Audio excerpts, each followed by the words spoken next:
This is SportsCenter Los Angeles. Game 6 in Seattle. The Kraken looking to extend their first ever playoff stay, while Dallas hopes to leave them seeing stars. All rise in New York. Aaron Judge homers twice against the Rays, but would it be enough to raise the Yankees out of the AL East basement? Plus, a winner-take-all Game 7 in Boston on Sunday. We'll have analysis, reports, and Doc Rivers on his approach on SportsCenter. Helmet off as he does a belly flop into second base. Oh, my goodness! Hi, everybody. This is Natalie, Kristen, and Sydney. And this is SportsCenter from Los Angeles. Those are the women of Angel City FC. We're going to talk to them a little bit later on the program. Glad to have you with us for SportsCenter, along with Ashley Brewer.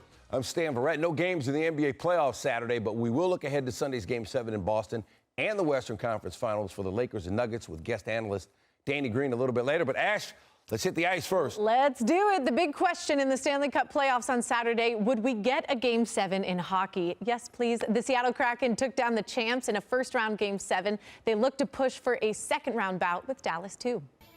Game 6 between the Stars and Kraken in Seattle. Dallas with the 3-2 series lead. Stars are coming off 2 dominant wins. Philip Grubauer just has not been his best. 9 goals given up in his past 2 starts. And Seattle completely answers. Jordan Eberle with the rebound and buries it. The first power play goal since Game 3 for the Kraken. They've woken up. Second period, Yanni Gourde. Gourde spinning near the boards, out to Oliver Bjorkstrand. And he slides it to Eli Tolvanen. And Tolvanen with his second point of the game. Kraken fans are unleashed. Beautiful puck movement, Gourde to Bjorkstrand and Tolvanen. Got it. Kraken lead 3-1, and then Ty Cartier having a fantastic playoffs. Jake Ottinger would be pulled. Scott Wedgwood comes into net. Kraken up 4-1. Very uncharacteristic for Ottinger, who has just been solid for the Stars really all season long. Miro Heiskanen now with a shot. And what do you know? Joe Pavelski keeps on keeping on. The 38-year-old having himself a series. 8th goal of the series, his 72nd career playoff goal. He's now tied with Ovi for the most among active players. Stars down 4-2. Third period, same score. Stars in the offensive zone, putting the pressure on. The Kraken take the puck the other way, and Jordan Eberle to Matthew Beniers. Beniers, a beauty on the 2-on-1. Gets out in front. Beniers, 1 goal, 1 assist. Everybody in Seattle fired up. They take a 5-2 lead and a 6-3 victory to force a Game 7. I think we were really quick, transition quick, right back in their zone, got our forecheck going, and eventually they break down and we took advantage of it. Tough time of year to beat any team 3 games in a row. We won 4, we won 5. It's a big ask, so it's the reason you play all season is to have home ice in a Game 7 like this, and we've earned that, and hopefully we'll use that to our benefit. So after beating the Avs in 7 in the first round on Monday, the Kraken will become the 6th team in NHL history to play a Game 7 in each of their first 2 playoff series as a franchise. They're the first to do this since the Minnesota Wild did it back in 2003. Kevin Weeks now joining us on a big night of hockey. So Jake Ottinger tied for the 3rd most wins during the regular season. Playoffs, obviously, totally different story. The Kraken chased him out of the net for the 2nd time this series, this time lasting less than 5 minutes in the second period. So what is going on in net for Dallas right now? Well, listen, Jake Ottinger is a stud goaltender, a bright young Minnesotan, American-born goalie. I love everything about his game and his demeanor. His team didn't come to play in front of him in this one. And during our in-game interview, the bench interview, they asked head coach Pete DeBoer, Coach, what have you seen? What was your thought process in pulling Jake Ottinger? He said, this isn't really on Jake.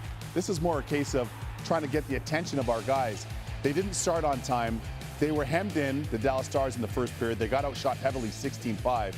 So I think for Jake Ottinger, the fact that he was pulled early gives him the opportunity to reset, get refocused for Game 7. Okay, so less about Jake, more about complete team effort there for Dallas. Okay, let's talk about Seattle. They already upset the defending champs in the first round, Game 7. We now get another winner-take-all matchup, this time in Dallas. Who do you think wins it, Weeksy?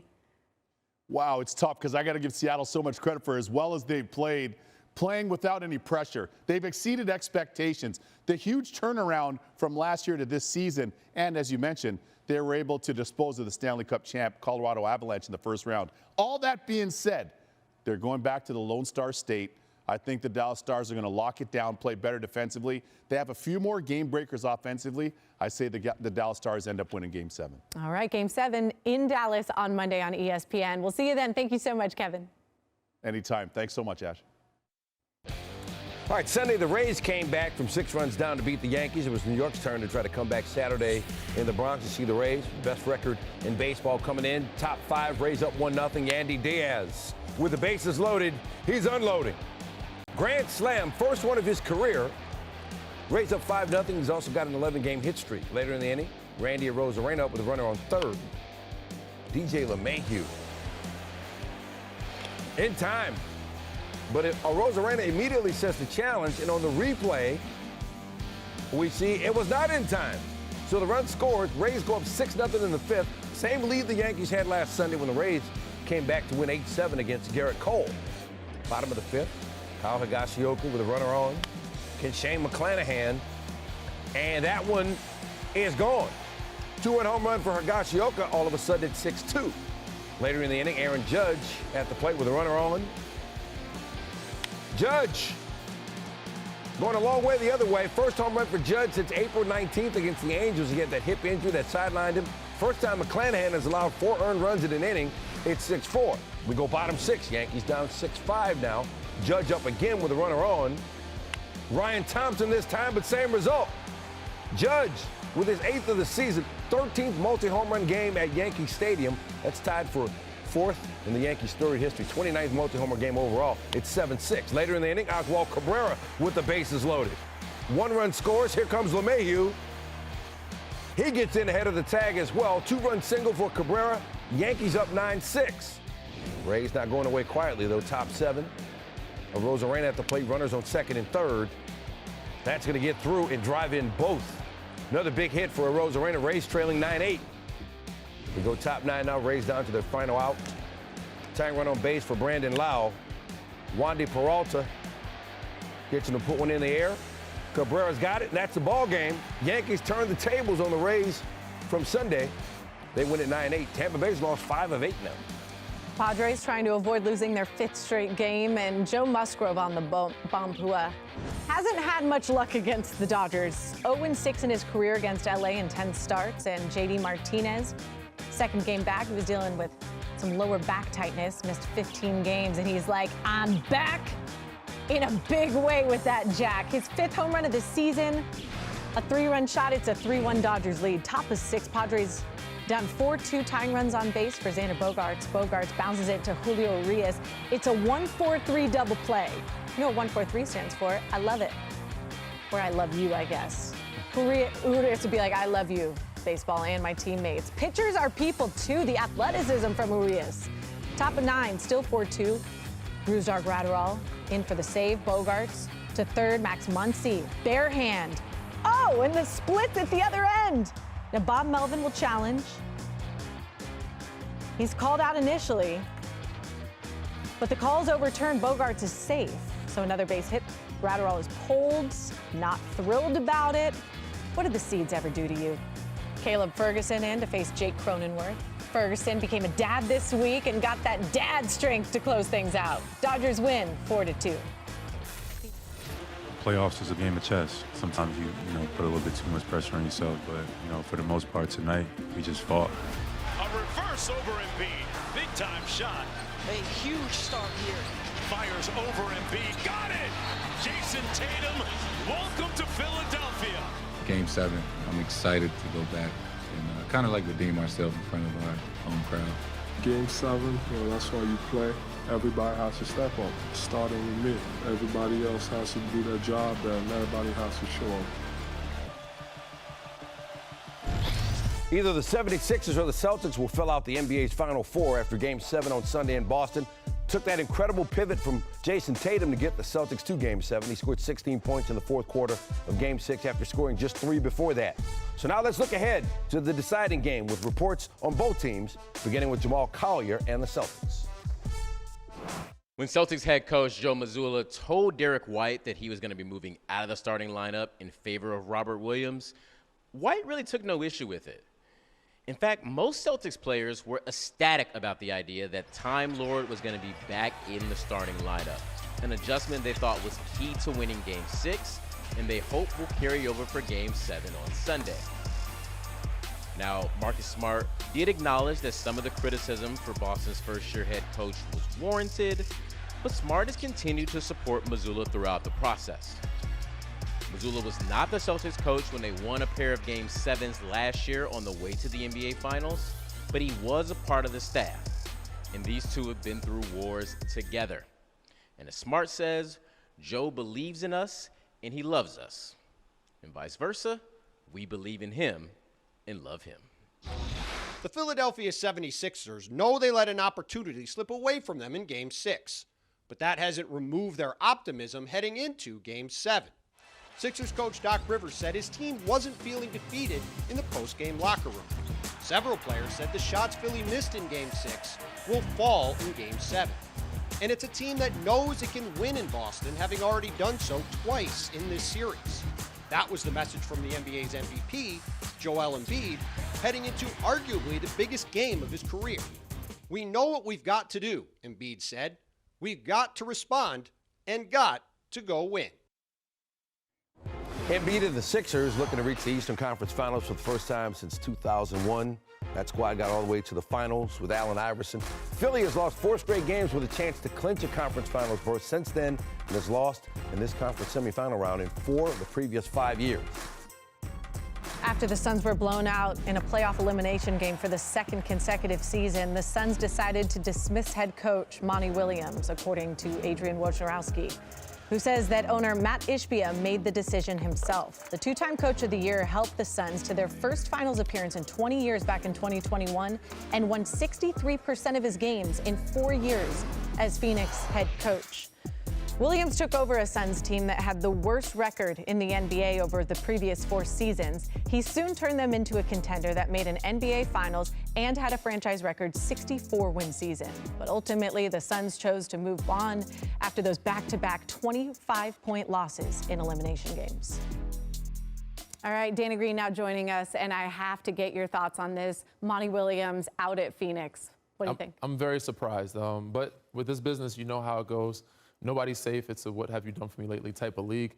But this is shocking to me. I just heard about it a little while ago. You know, he's done some great things. He's a great coach. He's a great guy. And I think he connected well with the players. I don't think there's much more he could have done in that series. I don't think they were the better team. They lost. But I think they're making changes. They're looking for what moves they can make player-wise and I guess coaching-wise.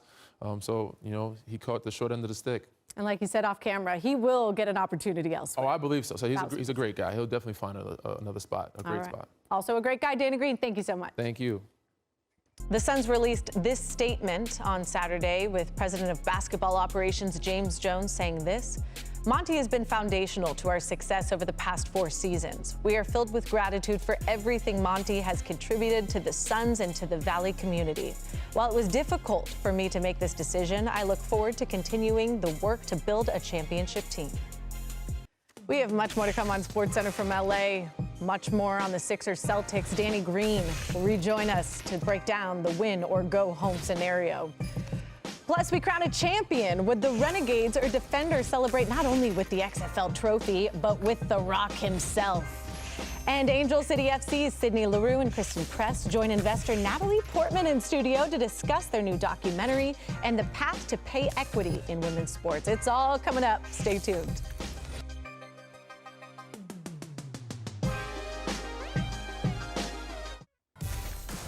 All right, let's head to San Antonio now for the XFL championship game. It was the Arlington Renegades against the DC Defenders. They met in Week 9. The Defenders won 28-26 in a triple overtime game. Only triple overtime game of the XFL season. Less than 5 minutes left in the third quarter is where we pick it up. Renegades up 20-12, 3rd and 3 from the Defenders' 7. Kelly Bryant to Letty Brown, who does the rest. And after the touchdown, Brown lifts up his shirt.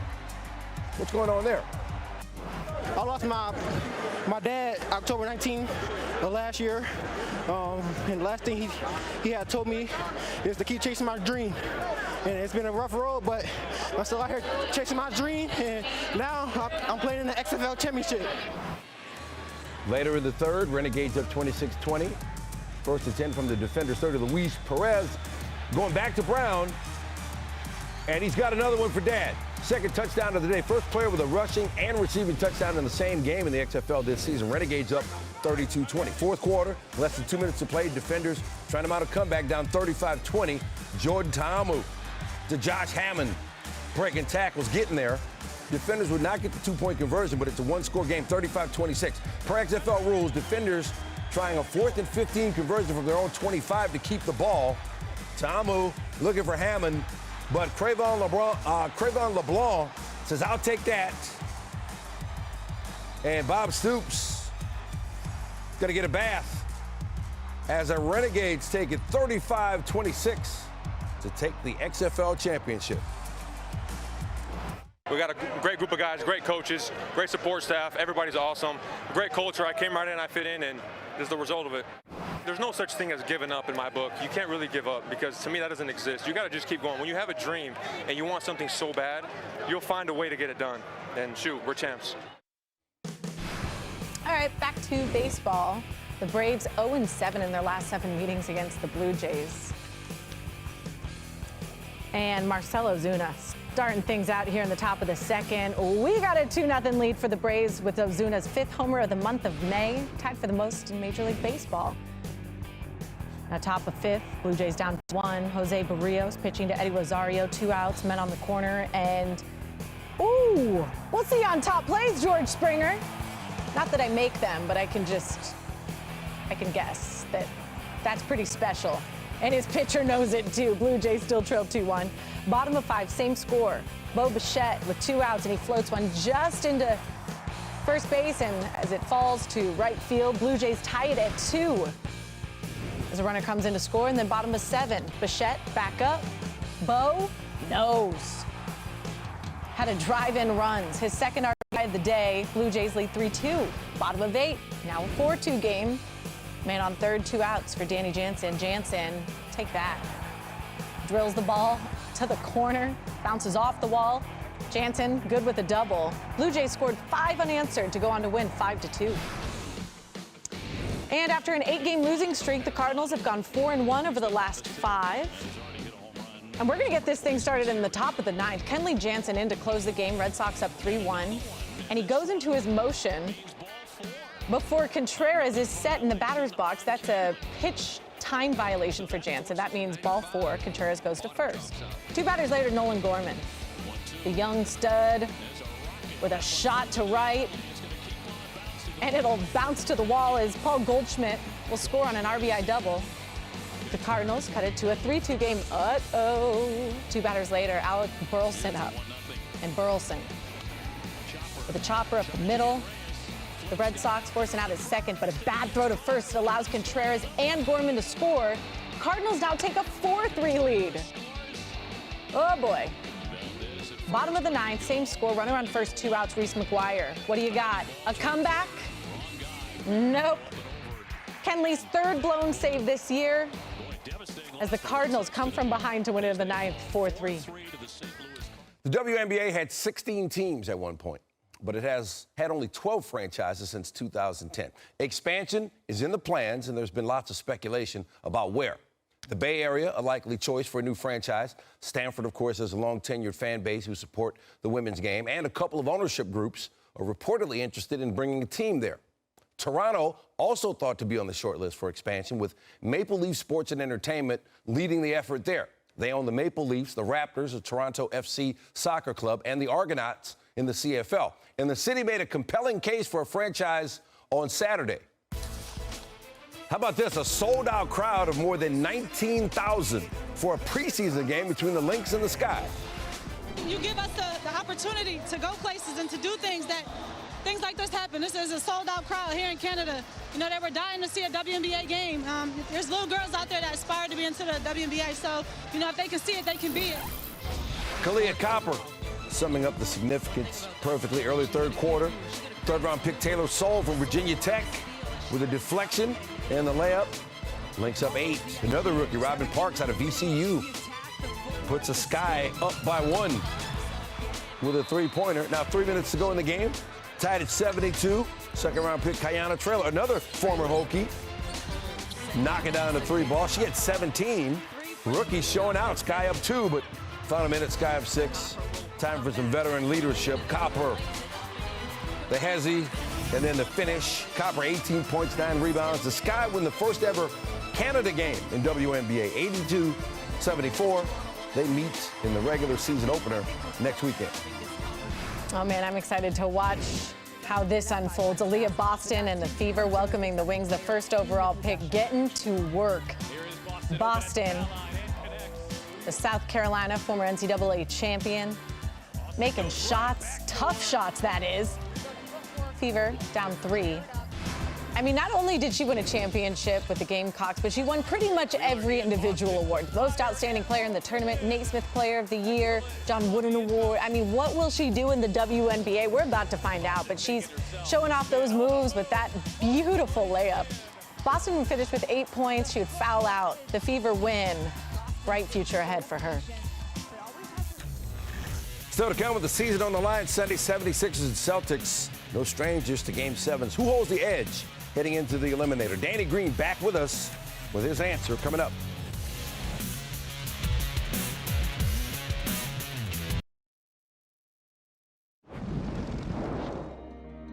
I know we have Eric Spoelstra as head coach of the Miami Heat. Filipino Jackson, as some of us like to call him. But I would love to see more Asian Americans as head coaches and general managers, just to see them in the higher ranks in management so that they can have influence on maybe having more diverse staffs, more diversity in the organization. So that would be something that I really look forward to, because I think Eric Spoelstra has done an amazing job, and I'd love to see more follow in his footsteps. Sixers and Celtics, no strangers to playing Game 7s against each other. They're going to do it again on Sunday. This will be the 8th Game 7 between the Sixers and Celtics, by far the most in NBA history, with Boston winning 5 of the first 7. It's also only one shy of the most Game 7s in NBA, NHL, and Major League history, trailing only the Bruins-Canadiens matchup over the years. Celtics used to hosting Game 7s. This will be their 27th Game 7 at home. They have won 21 of them, which is 5 more than any other franchise has even played at home, including 4 home Game 7 wins over Philly. And Doc Rivers will coach his 16th Game 7, which is 5 more than any other head coach in NBA history. The bad news for the Sixers is Doc's 9 Game 7 losses are also by far the most in NBA history, and he's lost 4 straight since 2015. Here's Rivers on Game 7. Closeouts are hard. You know, I think you guys spout my record all the time. Yet I have a winning record in the playoffs. I have a winning record in series. You know, just because you lose a closeout game doesn't mean you don't win that series. You know, no one talks about that, you know. So with our guys, I tell them that, like, just hang in there. The fact, own your record, own everything, and embrace it and attack it. Don't focus on winning. Focus on playing. Playing equates winning. Worrying about winning gets you in trouble. Just go play the right way, and we'll be good. Let's delve into Game 7 a little bit more with 14-year NBA veteran Danny Green joining us in studio now. So there's a couple of different approaches to a Game 7. One is you try to keep everything as normal as possible, not give in to the pressure and the hype. But then there's also the added focus and intensity with the stakes there. Which school are you from? I mean, I just try to let loose and have fun. But it's different for different guys. You know, different guys have different routines. Obviously, at this point, you know, a lot of guys touched on it. Both teams know each other. So there is no surprises, really. It's really who's going to come in and win the dogfight. So who's going to scrap, who's going to want it more. So some guys lock in more, some guys meditate, some guys listen to music. For me, I just try to go in and have fun and be loose, and that's when I play my best basketball. Now, each team has won on the other's home floor. Celtics have been imploring their fans to get loud and give them some energy. But what do you see as the keys to this Game 7? Well, I said it's going to be dependent on if Jason Tatum starts out the game better than he has in the last 2 or 3 games. You know, the pace of the game is going to determine for Philly.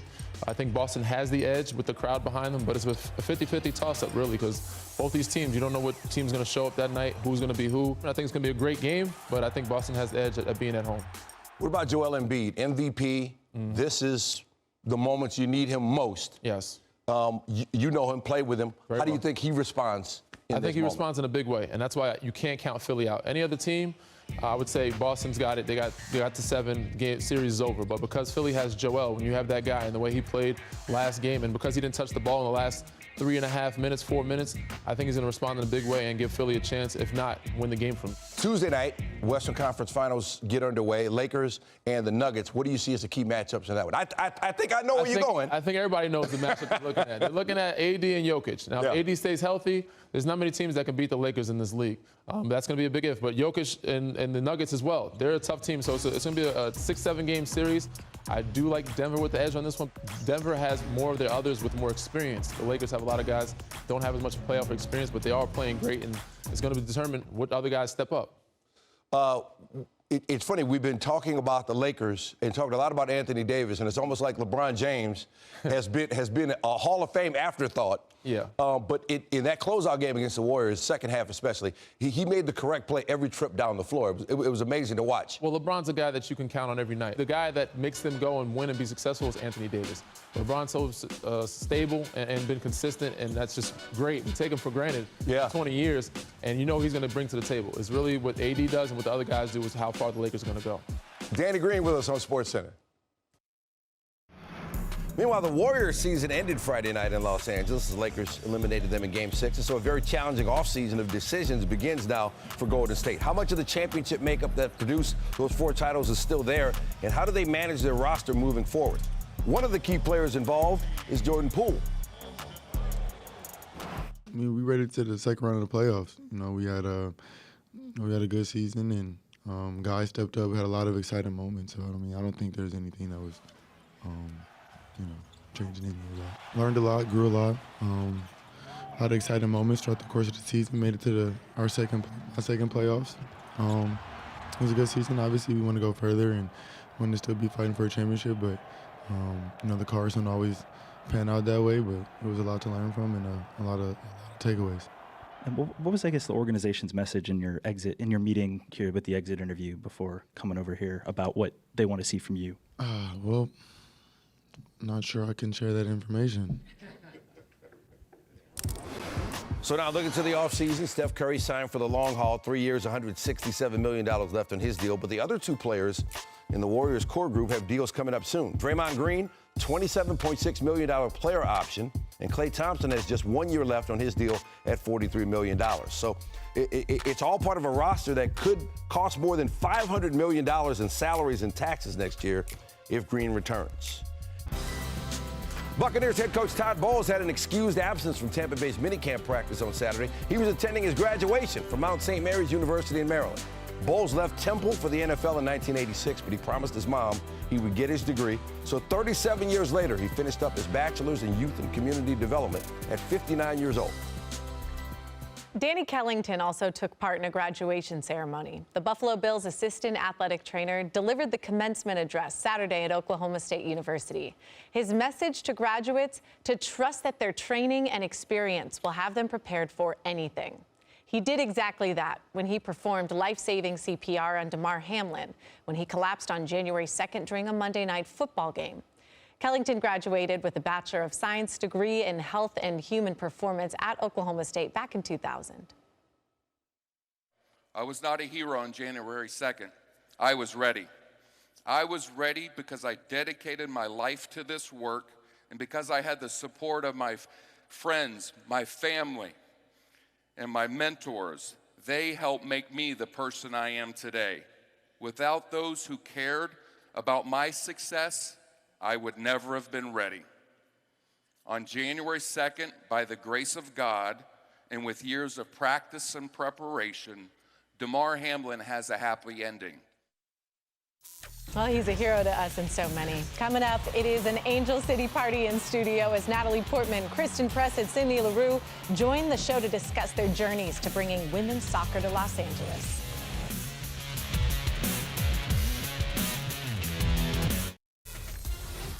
All right, let's kick it with Angel City FC taking on the Washington Spirit from the National Women's Soccer League. Primetime matchup featuring Trinity Rodman and Alyssa Thompson. Scoreless match late, early moments of stoppage time. Long throw into the box. Falls to Marissa Shiva. Her shot is blocked by Mary Vignola, Handball here. but it's called a penalty for a handball. Vignola's like, what are you talking about? Well, let's take another look. Vignola's arm away from her body, and it is confirmed a penalty. So the ensuing penalty kick, Ashley Hatch got it. Only goal of the match, and the Spirit come into Los Angeles and win it 1-0. And three of the principals involved with Angel City join us now on SportsCenter. Academy Award winner Natalie Portman is here, along with Cindy LaRue, Kristen Press, both gold medal winners and Olympic champions. Natalie, let's start with you. When viewers tune in to the Angel City documentary, what will they see? Well, first they'll see the brilliance of these two women alongside their teammates, which is really the inspiration and everything that is so thrilling about women's soccer in the United States today. And then also, I think, the story of how a team starts from scratch, which I don't think we've gotten to see kind of behind the scenes of that with all of the wobbles and successes along the way. You know, a pretty honest portrait of starting this team from scratch alongside these brilliant players. Sydney, from a player perspective, what do you think viewers will learn about the triumphs and the challenges of being a professional soccer player in the NWSL?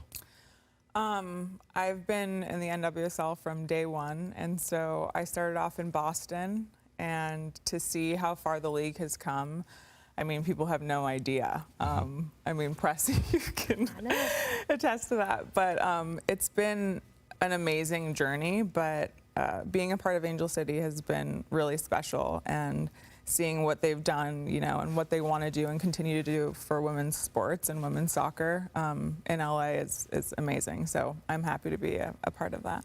Both of you guys have lots of fans for the women's national team, but what do you think they're going to learn specifically about playing in the women's league stateside? Yeah, I think the fans for the U.S. women's national team have always set the standard of what it means to be a women's sports fan and how that transcends what's happening on the pitch, because of what the national team has always represented and symbolized for equity and progress for women. And I think it's such a beautiful story at Angel City, because the next step in equity and the next step in our progress was bringing that to the league. And the story of Angel City is watching the team win the World Cup and then going home and not being able to find any of the players. And so Angel City has taken that step. One of your partners in ownership, Alexis Ohanian, was here a few months ago.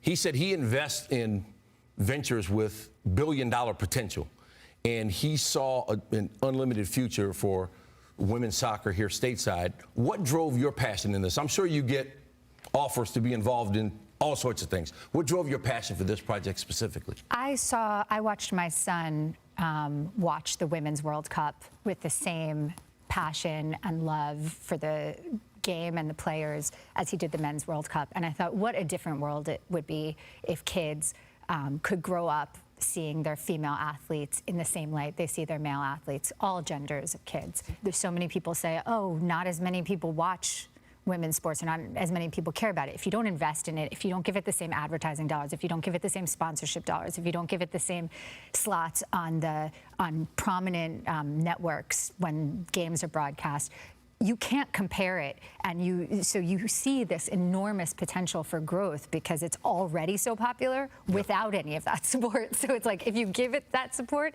it'll be astronomically successful. The Challenge Cup, the in-season tournament, the prize money's up to $1 million. What does that signal to you about the ongoing fight for pay equity? I think that it's an incredible step because we're seeing investment come from all different places. And it was a landmark announcement because it was the first time that a tournament at the league level was paid and compensated the same as our male counterparts. And I think the whole point of this is that, like, it's a rising tide. And so, you know, the investment in Angel City is bringing up the entire value of the league. All right. Hey, it's great having all of you here. Continued success with the club and with the documentary. I mean, we're always looking for shows to watch with all this content out here. So we got one for you, Angel City on HBO and HBO Max. It's time for Chipotle's winning ingredients, and the Kraken have it. They're going to another Game 7 after a huge performance from Jordan Eberle. 2 goals and added an assist in Seattle's 6-3 win over the Stars in Game 6. Saturday was Eberle's first career playoff game with 3 points. Game 7 is Monday. Winning Ingredients is brought to you by Chipotle. For real.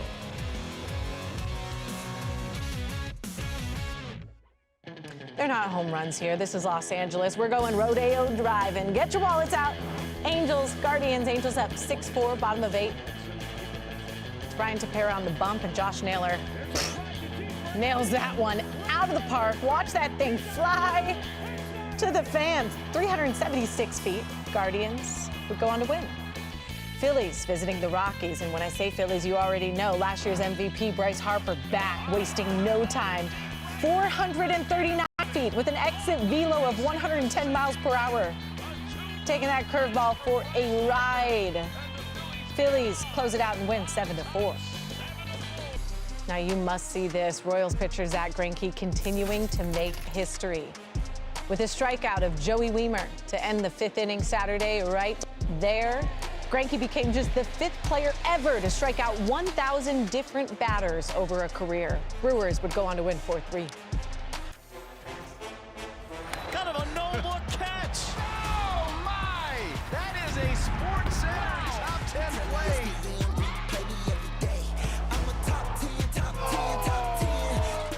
Put him on the SportsCenter top 10. Welcome back to SportsCenter from Los Angeles.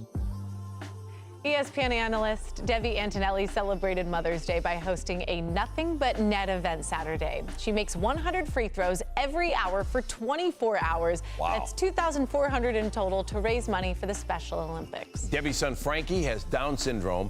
He's a Special Olympics athlete. They've raised more than $70,000 already this year, bringing the total to more than $600,000 over the past 4 years. Well done. All right, your top 10 plays of the day. This is how you party this weekend, starting with number 10 from the SEC Outdoor Track and Field Champions Women's 400-meter final, Britton Wilson. Already broke the collegiate record on Friday. She outdoes herself with a 4.13. Congratulations. Number 9, Rangers in athletics, Leody Taveras.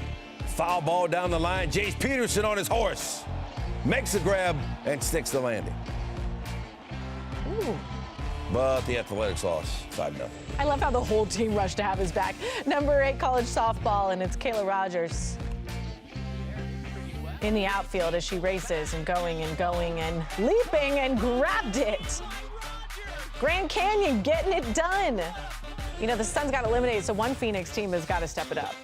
Number 7, XFL championship game, Renegades and defenders Brandon Rusnak undercuts the route, tips the interception to himself.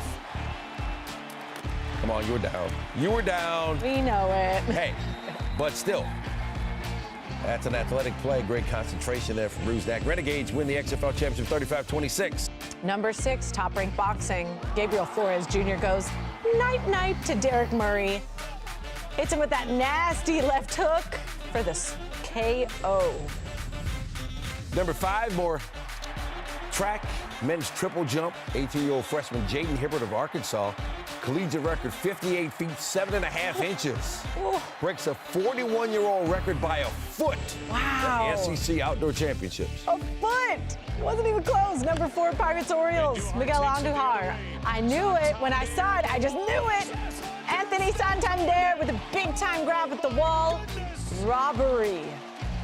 What a catch. And he's like, did it. Orioles win. Number 3, Angels and Guardians, Andres Jimenez at the plate. It's not about him. It's about Zach Neto. Bobbled it, but came down with it. And in time at first for the double play. Number 2, English League Championship. Sunderland, Luton Town. Sunderland with a free kick. Ball laid out for Amad Diallo. Diallo, top left, hot corner. Buries it. What a strike. Sunderland wins. You want to see some hustle? Check out number 1, college baseball, Murray State, Indiana State. Adam Pottinger with a ground ball to first, hustles down the line, dives over the pitcher to reach first base safely. Ow! What? Unbelievable. And Indiana State goes on to win it 5-0. That's incredible. Pottinger's number 1. SportsCenter's Top 10 is brought to you by Liberty Mutual Insurance. Only pay for what you need.